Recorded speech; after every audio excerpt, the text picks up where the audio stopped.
കർത്താവ് ഏൽപ്പിച്ച ഉത്തരവാദിത്തങ്ങളെ സ്നേഹിക്കാത്തവര് മറ്റു പലതിലേക്കും ശ്രദ്ധ മാറും. ഞാനൊരു വാക്യം പഠിപ്പിക്കാം. ആ വാക്യം പ്രാർത്ഥിക്കണം. എന്നറിയാമോ? Love what you do and do what you love.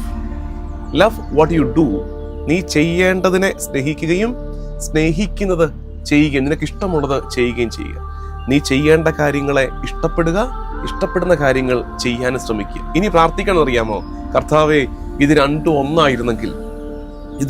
ഒന്നായിരുന്നെങ്കിൽ എന്ത്, ഞാൻ ചെയ്യേണ്ടവ തന്നെയായിരുന്നു എൻ്റെ ഇഷ്ടങ്ങളെങ്കിൽ പിന്നെ ജീവിതം എളുപ്പമാണ്.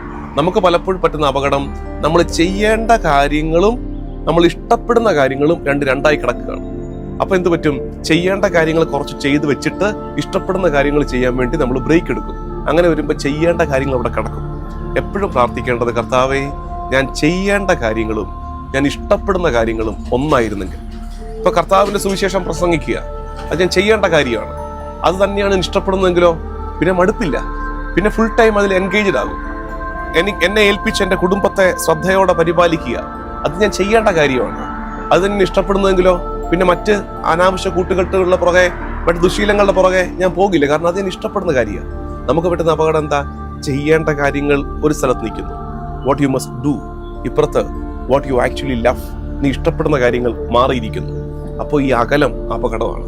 അപ്പോൾ ഞാൻ അതുകൊണ്ടാണ് പറഞ്ഞത്, കർത്താവേ, ഞാൻ ചെയ്യേണ്ട കാര്യങ്ങളെ സ്നേഹിക്കാൻ, അത് തന്നെയാകട്ടെ ഇഷ്ടപ്പെടുന്ന കാര്യങ്ങൾ, അതിനുവേണ്ടി പ്രാർത്ഥിച്ചൊരുങ്ങണം.